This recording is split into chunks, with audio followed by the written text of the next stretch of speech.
మాది సూర్యాపేట జిల్లా. గత 20 రోజుల నుంచి దిల్సుఖ్ నగర్లో చూస్తే నిరుద్యోగులు ప్రతిరోజు ధర్నాలు, రోడ్ బ్లాక్ చేయడము, ఏదో ఒక విధంగా నిరసనలు తెలపడము, కళ్ళకు గంటలు కట్టుకొని నిరసనలు తెలపడం జరిగింది.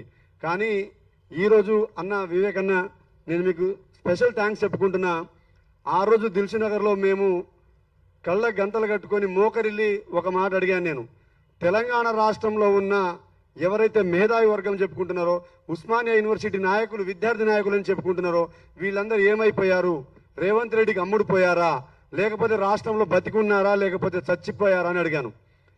అందుకు స్పందించి ఈరోజు డిఎస్ఎఫ్ఐ జాతీయ అధ్యక్షులు వివేక్ అన్న గారు నేనున్న నిరుద్యోగ సమస్యను ప్రశ్నించడానికి, ఆ ప్రశ్న రేవంత్ రెడ్డి వరకు చేరే వరకు నేను మీకు సపోర్ట్గా ఉంటా అన్నారు.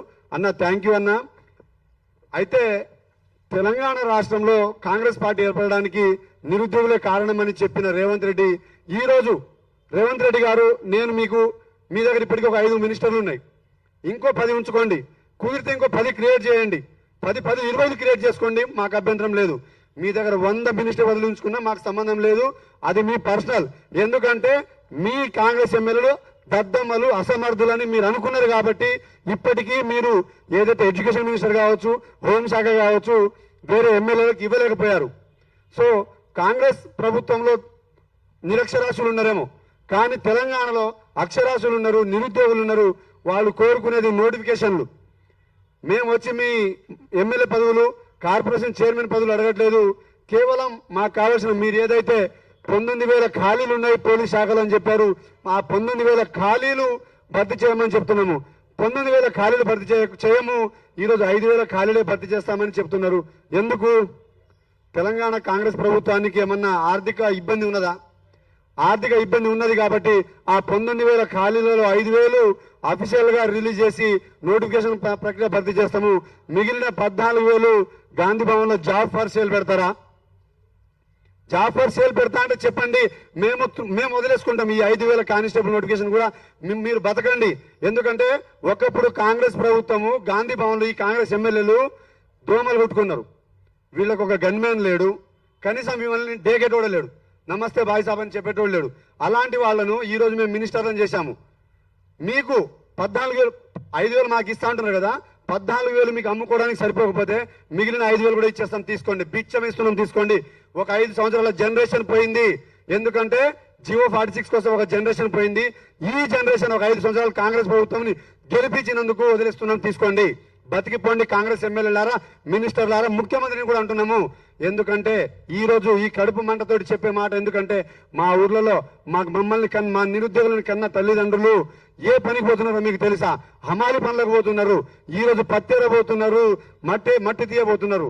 ఈ కష్టాలు మీకు కనిపించట్లేదా? ఎమ్మెల్యేలు సిగ్గుపడండి. ఆ రోజు జియో 46 వల్ల 64, జియో 46 ని రివర్స్ చేస్తే 64 సీట్లు మీకు ఇచ్చి మేము గద్దెనెక్కించాము. గ్రామీణ ప్రాంత బిడ్డలము. ఈ రోజు అడిగే 19,000 నోటిఫికేషన్ మీకు భారం అవుతుందా? ఎందుకు భారం అవుతుంది? మీకు ఎందుకో మెస్సీతో ఫుట్బాల్ పెట్టించినప్పుడు అది భారం కాలేదా? అందాల పోటీలు భారం కాలేదా? గాంధీ విగ్రహం భారం కాలేదా? నిరుద్యోగులు అనేసరికి భారం అయిందా? సిగ్గుందా మీకేమన్నా? చావండి మీరు, మీ వల్ల ఏం ఉపయోగం ఉన్నది? ఈ రోజు రాష్ట్రంలో నిరుద్యోగులు ఎంత హరిగోసపడుతున్నారు, ఎంతమంది ఏడుస్తున్నారు. ఆ ప్రతి ఏడ్చే కన్నీటి బొట్టు కారణం మీ కాంగ్రెస్ నాయకులే. గుర్తు పెట్టుకోండి. ఈ రోజు నుంచి మీ కౌంటర్ స్టార్ట్ కాబోతుంది. రాబోయే ఇంకా 2 సంవత్సరాలు మీరు ఎంత దోచుకుంటే అంత దోచుకోండి, మాకు నోటిఫికేషన్ ఇవ్వకుండా పర్లేదు, కానీ మీ జీవితం మీద దెబ్బ కొడతాం. లేదు, ఈ రోజు నుండే మీ డీజీపీ ఆఫీసులో జరిగే సమావేశంలో నిరుద్యోగులు పాపం నోటిఫికేషన్ అడుగుతున్నారని మానవతా దృక్పథంతో ఆలోచించి మాకు కావాల్సిన 19,000 ఖాళీలు భర్తీ చేసినట్లయితే భవిష్యత్తులో మీ కాంగ్రెస్ పార్టీ కోసం మేము కూడా పనిచేస్తామని చెప్పేసి మాటిస్తున్నా. అదే విధంగా మేము ధర్నాలు చేస్తుంటే కేసులు బుక్ చేస్తున్నారు. మొన్న ఏదైతే కుమారన్న కావచ్చు, ఇంద్రనాయక్ మీద కేసులు చేశారు. ఒకటే నేను డైరెక్ట్ చెప్తున్నా, ఇది మీకు వార్నింగ్ అనుకోండి. నిరుద్యోగుల మీద కేసు కానంత వరకే మీ ప్రభుత్వం ఉంటది. వన్స్ నిరుద్యోగుల మీద కేసు అయిందా మాకేం లేదు, ఇక చలో బరాబర్ లడంగే అంటాం. ఇంకా లడంగే అంటే మీ ప్రభుత్వం మమ్మల్ని తట్టుకోలేదు. మమ్మల్ని శాంతియుత నిరసన తెలుపుతున్నాం, శాంతియుతంగానే వెళ్ళనివ్వండి, మేము ప్రశ్నించుకుంటాం, మా నోటిఫికేషన్ మాకు ఇవ్వండి. లేని పక్షాన ఒక్కసారి కేసు అయిందా, ఒక కేసు ఒకసారి అయినా సరే 100 సార్లు అయినా సరే కేసే. వన్స్ కేసు అయిందా తర్వాత రాష్ట్రాన్ని తగలబెడతామని చెప్పేసి హెచ్చరిస్తున్నా.